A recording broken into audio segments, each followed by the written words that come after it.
At first, Deborah Knight didn't know what was wrong. After her surgery to treat uterine cancer launched her into menopause, nothing felt the same.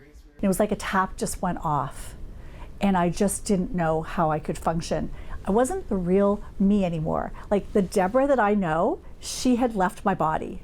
Despite half the world's population set to experience it, patients and physicians say there's still stigma surrounding menopause, with the entire subject widely considered as under-researched and underfunded. I think it's because our society focuses a lot on puberty and fertility, young adulthood, motherhood.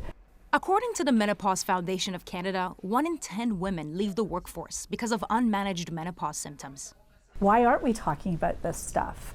Why aren't we talking about the health symptoms, the anxiety and depression that can just fall on you when you're not expecting it? Sinai Health, where Deborah was treated, is launching a new center to answer some of these questions and help more people get care. Sorry, I'm hot. In a campaign called Hot and Bothered, their foundation is trying to raise $50 million to transform the clinic they have for mature women into a 25,000 square feet facility. We do hope that our model, which we think is the most comprehensive center of its kind in Canada and most likely in the world, once it comes to fruition, it is something that others may adopt and want to follow suit as well. They already secured a lease for the center, which Louis says will also be used to research menopause and teach medical professionals and patients how to manage it. Think about sexual health, for instance, as women go through menopause. Think about patients that had cancer that go through menopause, different symptoms. They need different type of cares. There's a real gap in the system here.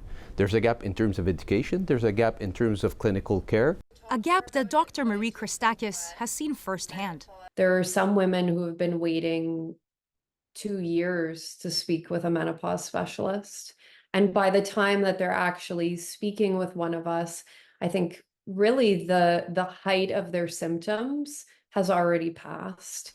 So far, Sinai raised $29 million for the Center for Mature Women's Health, which they say will double the number of patients they're able to see every year and reduce wait times. The center is expected to open sometime within the next 2 years.